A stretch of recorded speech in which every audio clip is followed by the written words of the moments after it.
Listo, pastor, podemos seguir. Perfecto. Ok, mis hermanos. Esperando que puedan leer el material sí o sí esta semana, porque yo estoy tocando varios temas muy adelantados que ustedes lo van a ver en el libro de lectura. Como dije al principio, por falta de tiempo, de espacio, vamos a avanzar en forma práctica. ¿Ok? Entonces, vamos a chequear una... ¿me ayuda para compartir, mi hermana? ¿Compartir pantalla? Sí, siga nomás, pastor. Ya. Ah, una exégesis que hice para mi programa doctoral. Permítame aquí. Si ven ahí, déjenme. Bueno. Sí, Esta ahí estamos exégesis, mirando. Ahí está. sí, esta exégesis está basada en Mateo, ah, Mateo 25. Entonces, fíjense, primero hay una observación, una interpretación y luego una aplicación, ¿no? Y conclusiones finales. Pero, por ejemplo, este es un modelo. Hay algunos modelos hermenéuticos. O sea, no es que lo que dice el libro que ustedes van a leer, ese es el único modelo. Este es un modelo que se hace una observación, luego se va a interpretar y luego se aplica al contexto. ¿Ya? Entonces, son 3 puntos básicos. Observación del texto, interpretación y aplicación. En la observación del texto, en toda observación del texto bíblico, tenemos que ver el contexto del pasaje, el género del pasaje, el antecedente histórico del pasaje y el esquema del contenido del pasaje. ¿Sí? Entonces, yo voy a ir avanzando el material para que vayamos revisando un poquito. La interpretación, vemos los patrones, el encuentro de los temas, el significado relevante. Vamos a separar todas las palabras que son palabras relevantes del texto, el género del pasaje, qué género es, el significado teológico del pasaje. Y luego de tener la observación e interpretación, hacemos la aplicación. El texto en su contexto, impacto a la iglesia presente y otros textos de apoyo, ¿no? Entonces, veamos este ejemplo. Entonces, hay una introducción que realizo y acá entramos ya a la observación del pasaje. Contexto del pasaje. Los evangelios relatan la vida y obra de Jesús cuando uno de ellos ha tenido un enfoque especial. En el caso del evangelio de Mateo, es importante entender, si usted lee un libro del Antiguo Testamento, los evangelios o las cartas pastorales, entender quién la escribe y a quién la escribe. Por ejemplo, cuando el pastor José Mocha o cualquier persona estaba enamorado en su juventud, le escribe la carta, bueno, ahora ya no escribe ni carta, ni creo que WhatsApp nada más. Y las parejas rompen por WhatsApp. Pero antiguamente uno escribía una carta de amor, ¿no? Y si yo escribo una carta de amor, va dirigida a una persona. Si yo escribo una carta a una familia, va dirigida a una familia. Entonces, de acuerdo a quién va dirigido, de acuerdo al destinatario, va a ser el tenor de la carta. Entonces, Mateo, ¿a quién se dirigía? Es muy importante entender que iba dirigido a los judíos. Entonces, si yo me dirijo a los judíos, yo voy a usar términos o expresiones que van a entender los judíos. Si yo me dirijo a los judíos, yo quiero hacer un énfasis a los judíos. Entonces, ya tenemos claro que este pasaje de Mateo, el Evangelio de Mateo, está dirigido a los judíos. No está dirigido a los gentiles, no está dirigido a los sacerdotes, sino exclusivamente a los judíos en general. Ahora, ¿cuál es el interés de Mateo?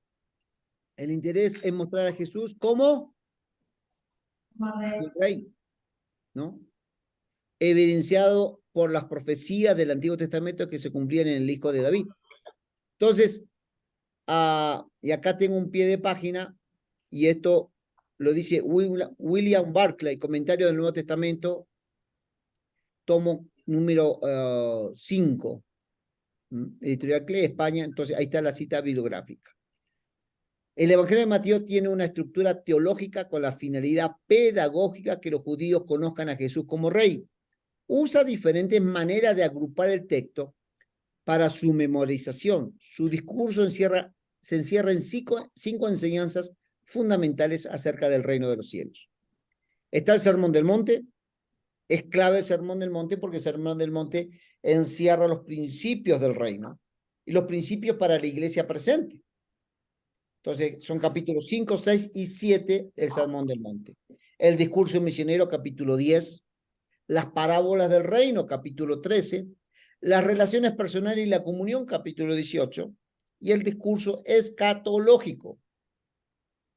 ¿Qué es escatología? ¿Alguien sabe qué es escatología? Cuando se habla cuando acá estoy escribiendo escatológico.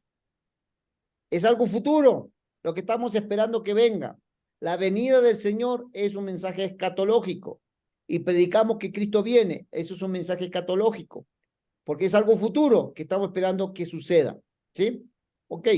Entonces, el discurso escatológico son los capítulos 24 y 25 de Mateo. Observando un panorama general de Mateo, se debe partir de la idea que es el complemento del capítulo 24. Ambos forman un todo, llevando a un desenlace de todo lo que significa el reino en la segunda venida de Cristo. La segunda venida de Cristo. Ambos capítulos se dan en el Monte de los Olivos. Ya estamos viendo el contexto, dónde se está dando. Dirigido a sus discípulos. Tiene referencia a eventos cercanos como eventos que se observan como lejanos en el futuro. De manera general, es el anuncio del retorno del rey y llamando a estar preparados para estos eventos. La destrucción de Jerusalén. O sea, el mensaje es, prepárense porque esto es lo que viene. Viene el rey. Viene el juicio final de la historia. El pasaje de Mateo 25, del 35 al 40, del versículo 31, se encuentra bajo el título El juicio a las naciones. En la Reina Valera habla de esto. El lenguaje actual inicia el versículo 31 bajo el título El juicio final.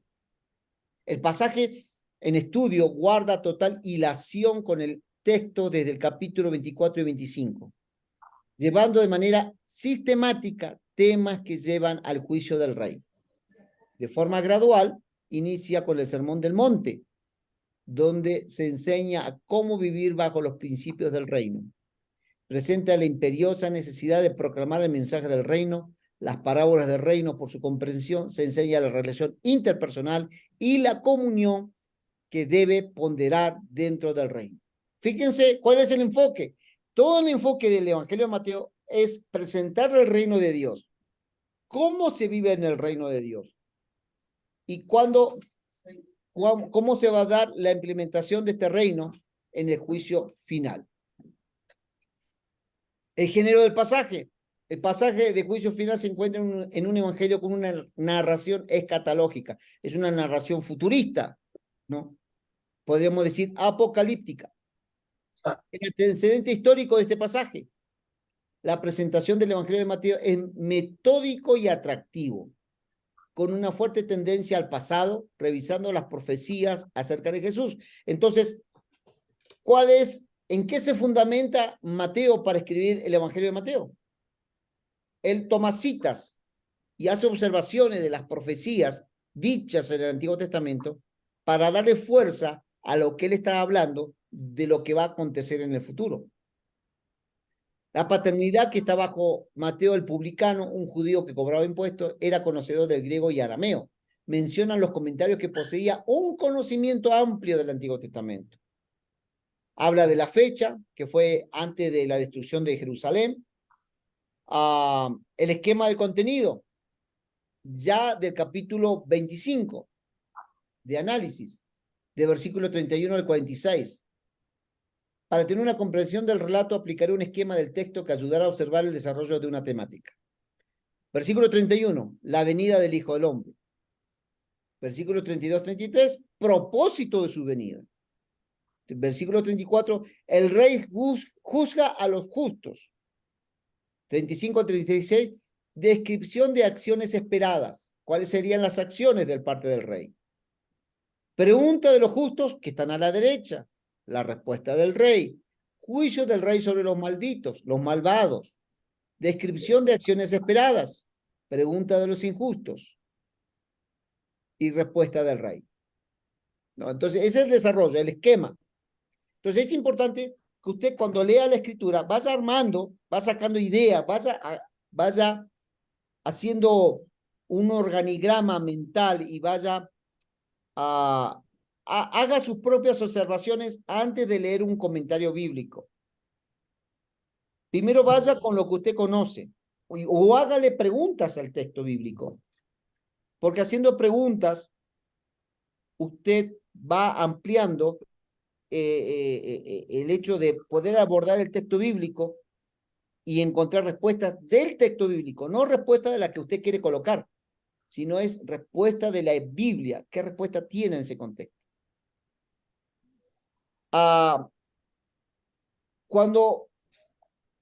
Cuando el sacerdote pasa y ve al samaritano que había sido golpeado, la justificación de algunos que el sacerdote no podía atender al samaritano que estaba herido porque el samaritano no podía tocar cosas impuras.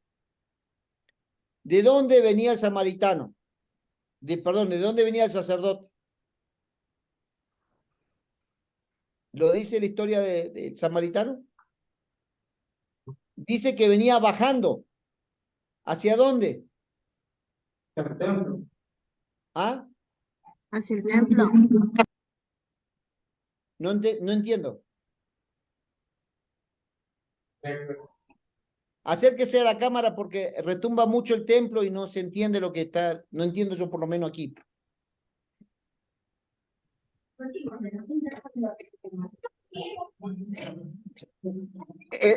Pasaron algunos al lado del samaritano, pero el sacerdote, ¿a dónde iba?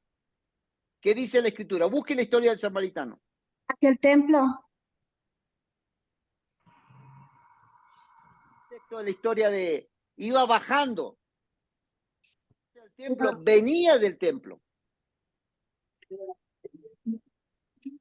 Ahí no menciona el texto bíblico, no menciona Jerusalén, pero menciona Jericó. Jerusalén estaba a esta altura en la geografía, Jericó estaba acá. Entonces iba bajando de Jerusalén a Jericó. ¿Sí? Entonces, aunque no dice el texto, si conocemos la geografía bíblica, nos damos cuenta que el sacerdote ya venía de ofrecer los sacrificios. Así que no habría ni un problema de que el sacerdote pudiera ayudar al samaritano en el camino. No había justificación. Dice, no, yo soy sacerdote, no puedo tocar cosas impuras. No tenía justificación porque ya venía haciendo el acto religioso. Entonces, pero eso lo sacamos haciendo una hermenéutica de leer y conocer la geografía bíblica y entender que si él bajaba, y sabemos que Jerusalén está más alto que Jericó, entonces eso significaba que él ya venía de Jerusalén. Entonces, esa es la manera que podemos ir revisando. Se dice, no, pero la Biblia no lo dice. Siempre vienen algunos, es que la Biblia no lo dice. No, pero si conocemos el contexto bíblico, histórico, recuerde que Mateo se está dirigiendo a los judíos, no va a explicar lo que los judíos ya saben. ¿Sí? Entonces, por eso, pero nosotros tenemos que conocer, porque nosotros no somos judíos. Entonces, nosotros tenemos que conocer ciertas cosas. Que el judío no necesitaba explicación. Por ejemplo, muchos dicen, es que en el Nuevo Testamento se habla no solamente del diezmo, pero no se habla del diezmo. ¿Por qué no se habla del diezmo? Porque los judíos ya sabían el tema del diezmo. No tenía que explicárseles nuevamente el tema del diezmo cuando ellos ya era parte de su práctica. No tenían que enfatizar algo que practicaban. Entonces, Ezequiel, el Messi está que baja algo de ahí. Disculpe que nuestra mascota se llama Messi. Somos bien argentinos acá en la casa.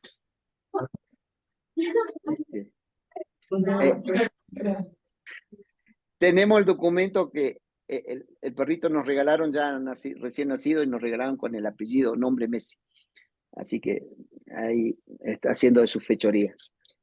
Entonces, van a haber muchas cosas que no van a estar en el texto, pero usted estudiando el texto, estudiando las costumbres de la época y de ese espacio social, usted le va a dar luz para interpretar.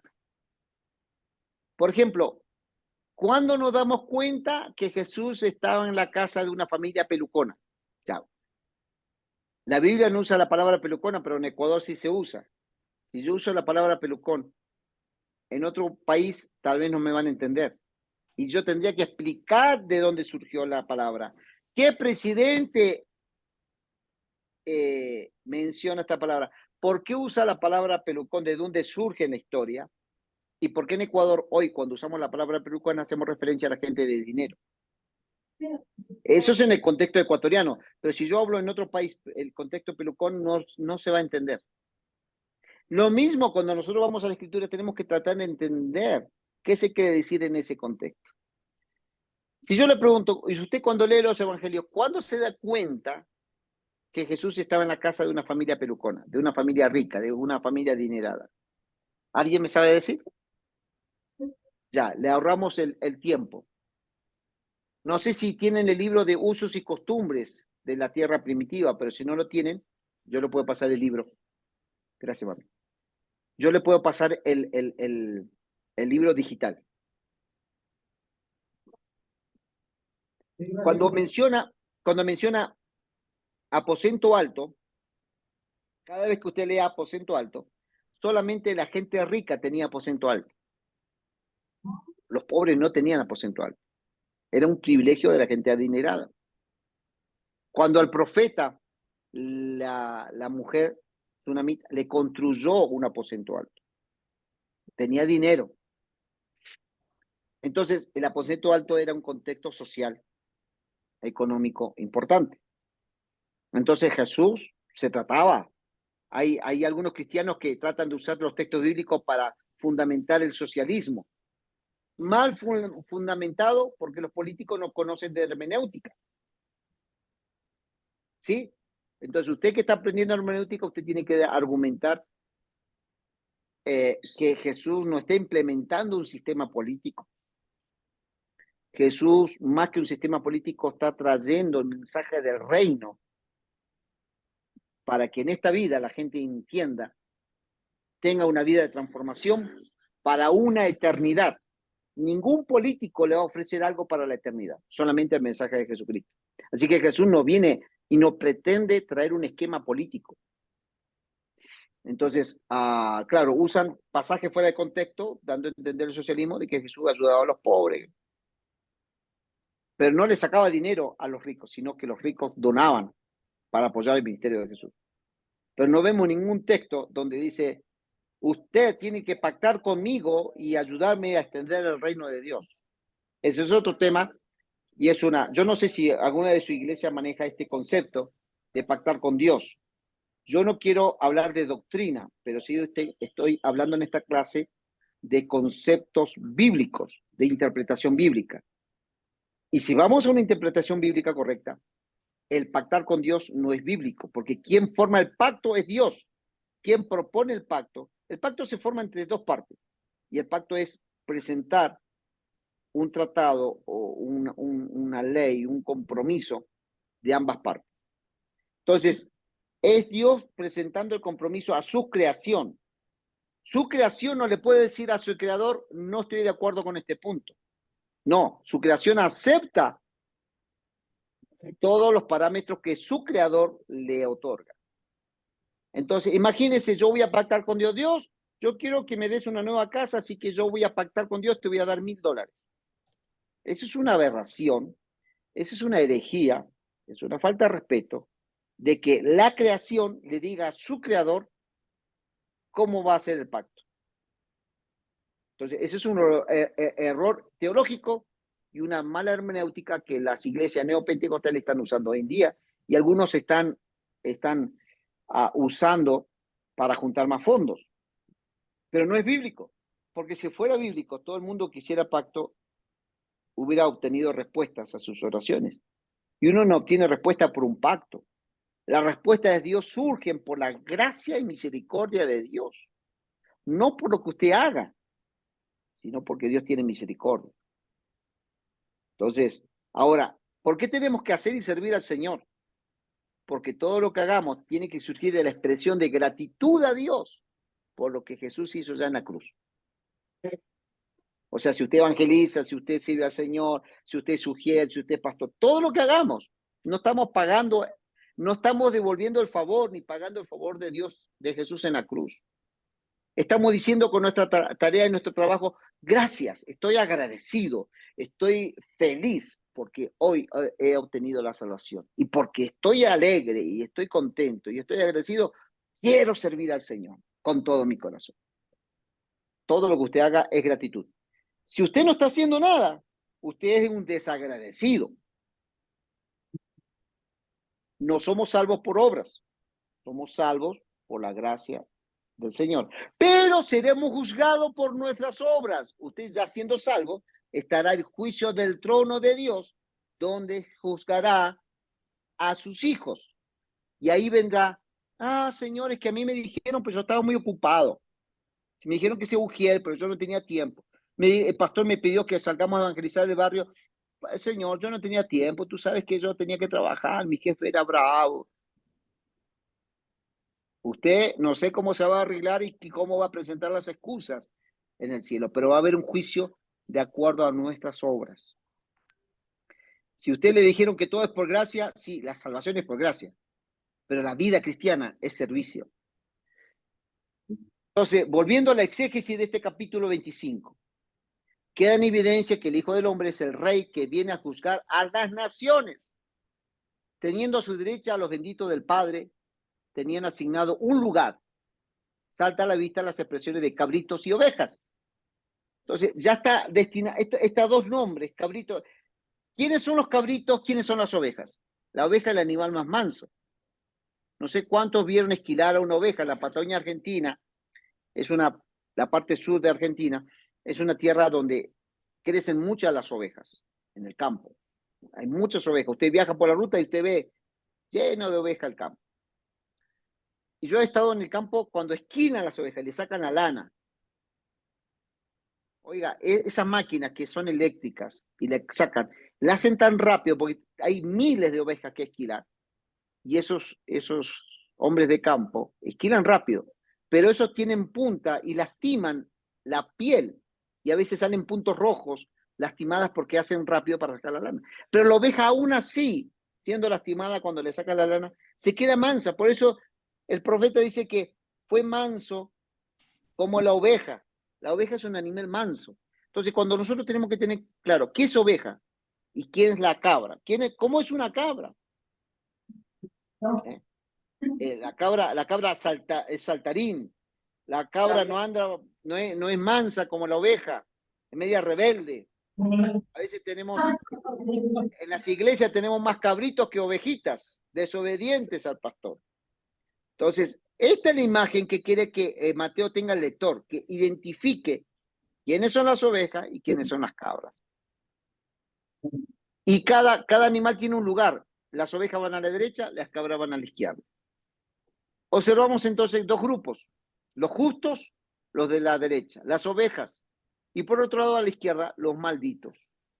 Se realiza el mismo planteamiento al preguntarles cómo han sido sus acciones, presentando los mismos ejemplos. Ahora, este no es un juicio para ser salvos. Repito, entre juicio tiene que ver que son juzgados por las obras. Ahora, ¿y por qué es un juicio por obra? Porque ya los separa a lo justo, separa a las ovejas a la derecha, porque ya son salvos por la gracia del Señor porque aceptaron a Cristo, ¿no? Usando esta comparación. Pero en el juicio ya está dando los resultados, ¿sí? El rey se encuentra juzgando las acciones y derivando. Ahora, en este texto está presentando 6 puntos importantes a juzgar. Estuve enfermo y no me visitaste. Estuve en la cárcel, tuve sed, estuve desnudo. El discípulo le pregunta, ¿cuándo tú has estado así, Señor?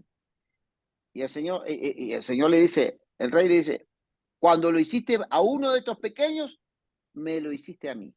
En otras palabras, está convocando a la iglesia cristiana a salir de los templos e ir donde está el menesteroso, el desvalido, y ser una iglesia que sea luz y sal en medio de un contexto de necesidades. pastor, pero si vamos y él no viene a la iglesia, ¿qué hacemos? La pregunta es, ¿quién lleva a la gente a la iglesia? ¿Tú, el líder, el pastor o el Espíritu Santo? ¿Quién redarguye de pecado? El Espíritu Santo. Entonces, nosotros hacemos algunos hablan de acción social, de asistencia social. No está mal hacer ese trabajo, pero tiene que haber un mensaje y crear el ambiente para que el Espíritu Santo trabaje. ¿Qué hace el Espíritu Santo? Le abre los ojos y le revela que está en pecado y que esa persona necesita venir a Cristo. Entonces, pero nosotros tenemos que preparar el terreno, y ese terreno es, si el que tiene frío, ponerle un abrigo, si tiene hambre, darle de comer. Si usted le va a uno que se está muriendo en el desierto y usted se sienta al lado con su botella de agua a predicarle y el otro se está muriendo de sed, ¿qué es lo primero que hay que hacer? ¿Predicarle o darle un sorbo de agua? Darle un sorbo de agua. Es una necesidad física inmediata, va a poder escuchar lo que yo tengo que hablar. Entonces, en la iglesia tenemos que hacer eso.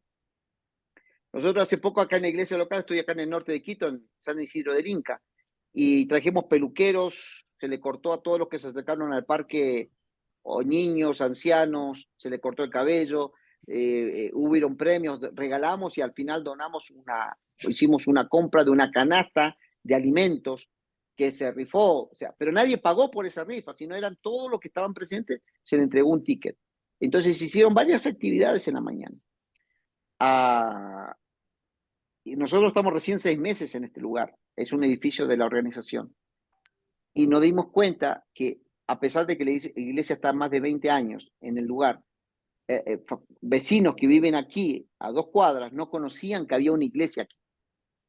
Eso que me da a entender, que se hizo un trabajo evangelístico diciendo la gente que venga al templo, pero la gente no salió del templo hacia las calles. Son 2 cosas diferentes. Entonces, este pasaje a mí me dice, tuve hambre y no me diste de comer. No tengo que esperar que la gente venga a pedirme comida, tengo que ofrecerle comida. Pero siempre cuando le ofrezco comida digo, pero hay una comida que va a satisfacer tu alma, tu espíritu. Y es el pan de vida, que es Jesucristo, su palabra. Entonces, no puede haber de la iglesia queda como acción social cuando no presentamos a Jesucristo.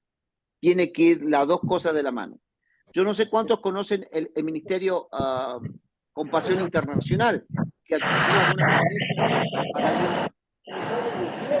Hay un ruido de micrófono. Ya. Hay un ruido ahí que algo están haciendo cerca de un micrófono, está haciendo. Capaz que el micrófono de la iglesia debe estar prendido. Apáguenlo. Ahí está, perfecto. Entonces, está el Ministerio de Compasión Internacional que ayuda con fondos a las iglesias locales para abrir un comedor. Yo he hablado con los directivos y uno de los problemas es que las iglesias se han vuelto asistencia social y vienen muchos niños. Hay iglesias que atienden 300 niños. Pero usted le pregunta al pastor, ¿cuántas de esos padres de familia vienen a la iglesia? Ninguno. Es que no solamente tenemos que presentarle la comida, tenemos que presentarle el evangelio. Y tenemos que persuadir que hoy estamos ayudando a alimentar a sus hijos, pero lo mejor que podemos hacer es alimentar su alma, su espíritu. Y crear programas, y esto es una hermenéutica contextualizada, porque nosotros todo lo hacemos con culto. Está bien para la congregación y la iglesia, pero para atraer gente tenemos que contextualizar el mensaje. Usted sabe que la gente no rechaza tanto el contenido del mensaje como la forma que damos el mensaje. Y eso es por la falta de una contextualización y una mala hermenéutica que hacemos, porque nos volvemos más religiosos y somos más evangélicos que cristianos. Entonces aquí este pasaje nos confronta con una realidad. ¿Qué estamos haciendo? Usted le puede decir, no, es que hicimos una vigilia, es que hicimos una cantata, es que hicimos... Pero a mí el evangelio, ¿qué me está diciendo hermenéuticamente? Dar de vestir al desamparado, y hay textos bíblicos. Si usted no sabe el idioma bíblico, habla en internet, habrá 5 versiones de Biblia. Yo generalmente uso 5 versiones de Biblia para un sermón, para preparar un sermón. y leo el mismo texto en diferentes versiones de Biblia. Si usted no sabe idioma bíblico, use diferentes versiones de Biblia. Eso le va a ayudar a tener una mayor comprensión del texto, ¿no? Entonces, usted va a decirle, Señor, pero hicimos vigilia y estuvo lindo tu presencia. Y el Señor va a decir, pero yo en Mateo le dije que tuve sed, no saciaron mi sed. Tuve hambre, no saciaron mi hambre. Fui forastero, usa la palabra forastero. Podríamos hablar ¿cómo se llama? De migrante. Hay una versión de Biblia que habla de migrante, los migrantes. Estuve en la cárcel. Entonces, toda una serie de situaciones de la vida normal que está convocada a la iglesia a asistir a la gente. Mi pregunta es, ¿cuánto estamos invirtiendo en cumplir este pasaje bíblico? ¿Cuánto estamos cumpliendo?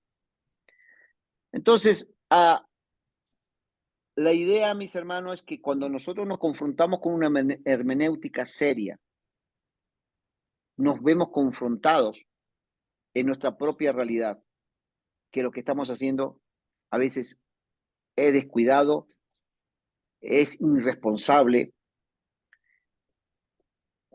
La pregunta es, ¿usted iría a un médico si usted tiene que hacerse un diagnóstico, tiene algunos dolores? ¿Usted iría a un recién graduado que tiene un año de experiencia o iría de hace 30, 40 años, pero nunca ha tenido actualización en la medicina? ¿A qué médico usted asistiría? A ver, la hermana que levantó la mano, ábrele el micrófono. No me vaya a decir el médico más guapo, por favor. A un recién graduado, pastor, ¿Por qué al recién graduado y no al más viejito? porque él está al día con toda la medicina de hoy en día, entonces él estaría más avanzado en todo. Correcto. Gracias, mi hermana. Y entonces a veces nos preguntamos por qué la gente no viene a nuestra iglesia. Porque no tenemos sermones hermenéuticamente contextualizados.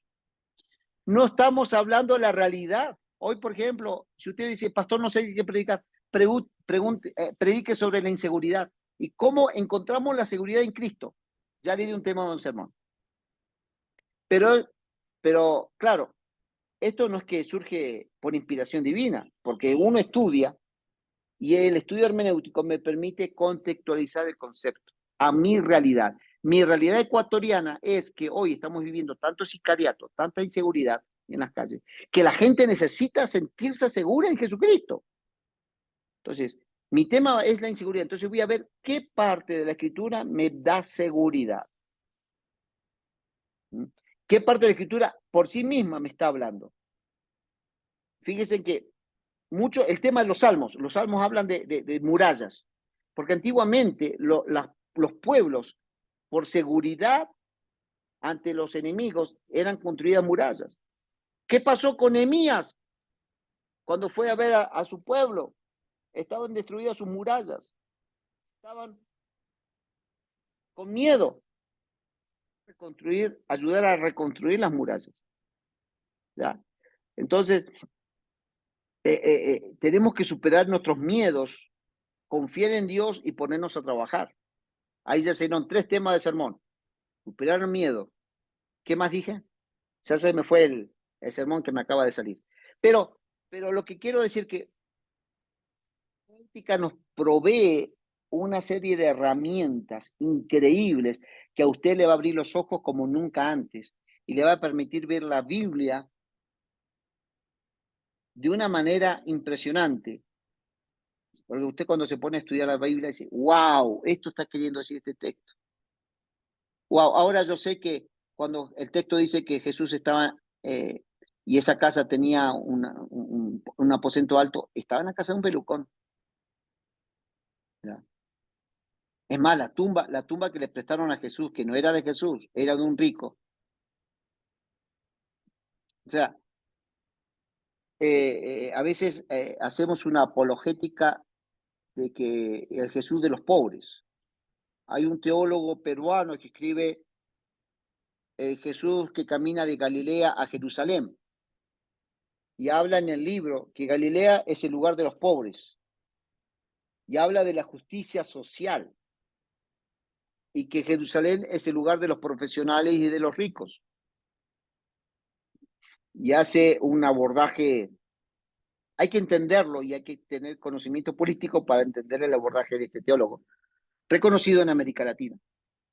Entonces,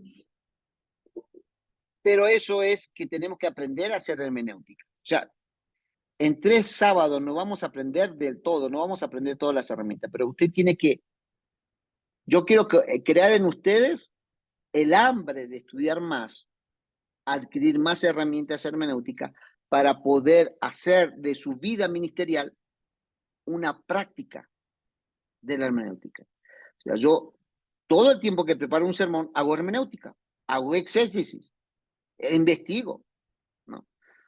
Cuando me acomodé en la oficina de esta nueva iglesia, le dije a una hermana, dice, pastor, ¿por qué tiene tantos libros? Libros, caja de libros, caja de libros.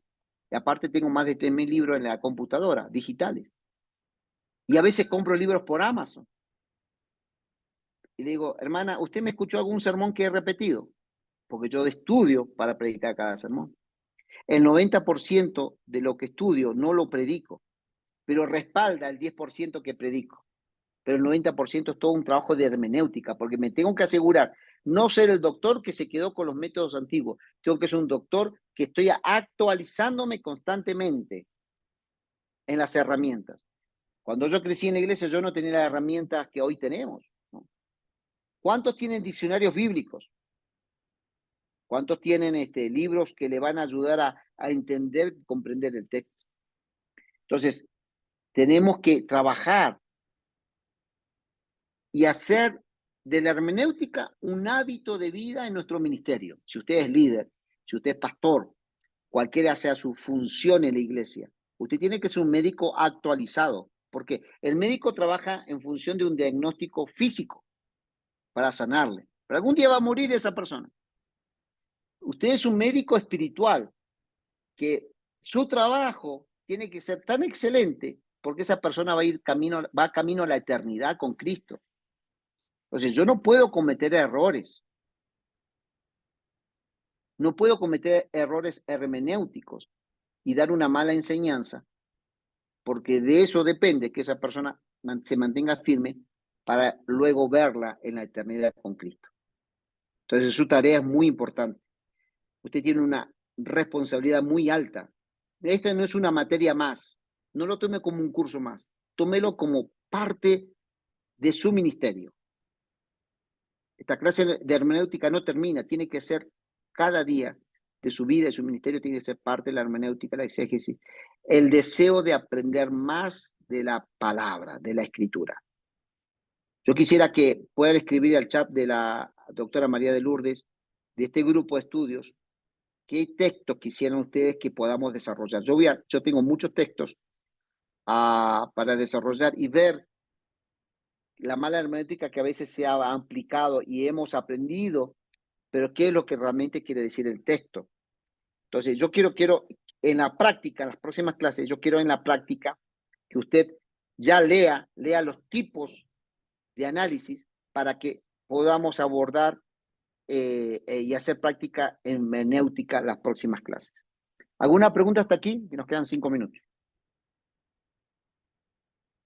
¿Alguna pregunta? Puede abrir su micrófono, su cámara.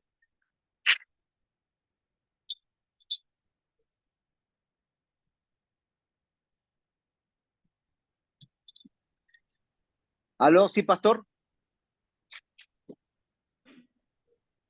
Pastor José, abrió el micrófono, lo volví a apagar. ¿Nadie tiene preguntas? Pastor José, hable ahora, hable en nombre del pueblo.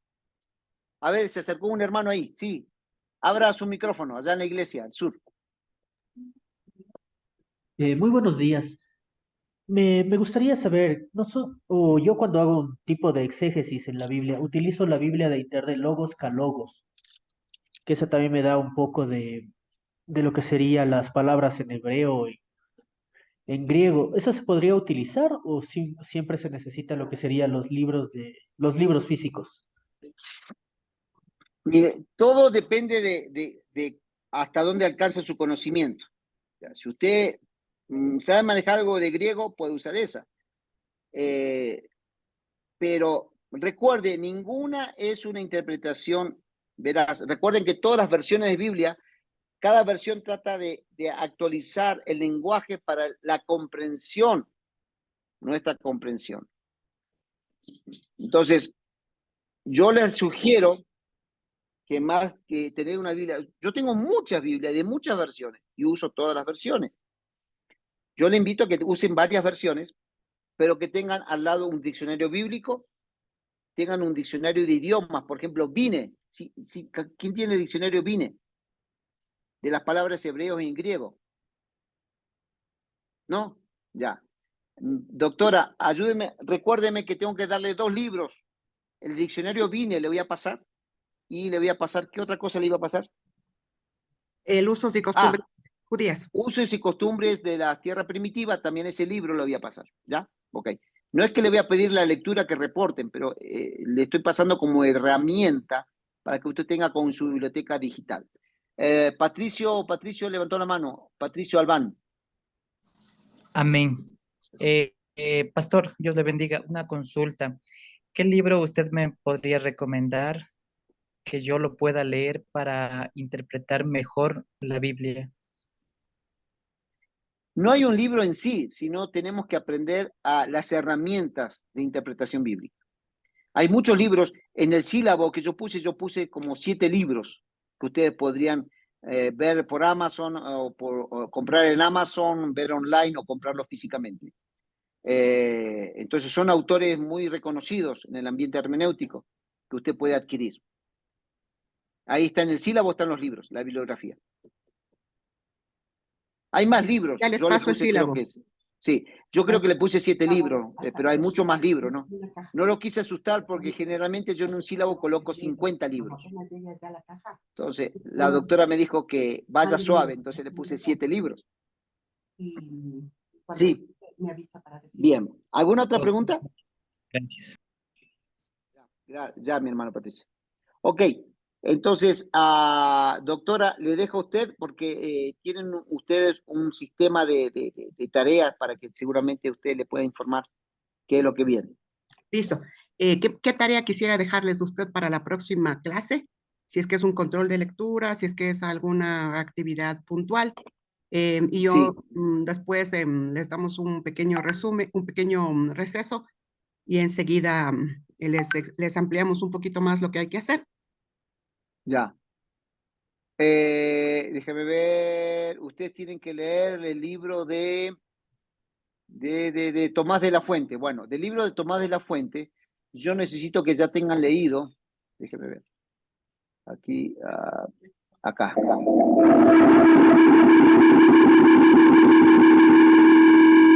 Hay un sonido de micrófono ya. Yo necesito que me lean la hermenéutica especial, las figuras literarias, modismo, tipos, símbolos, parábola, alegoría. Necesito que ustedes tengan conocimiento de esto. Poesía hebrea, léame en esta parte. Listo, la hermenéutica especial. Ya les mando yo O el sea, libro. yo sé que tienen que leer todo el libro, Sí. ¿no? Pero por lo Ajá. menos para la próxima clase veamos esta parte, porque si vamos a trabajar más, vamos a hacer trabajo con más textos bíblicos. Veamos, yo quiero trabajar con un texto, yo no le voy a hacer el hermenéutica. Ustedes van a decir, pastor, acá hay una figura literaria. Acá hay un símbolo, esto es una palabra, pastor. O sea, quiero trabajar con un texto donde ustedes me empiecen a decir y empiecen a usar lo que ustedes han leído. Esa es la idea. Listo, pastor. Entonces, ¿Sí? Okay.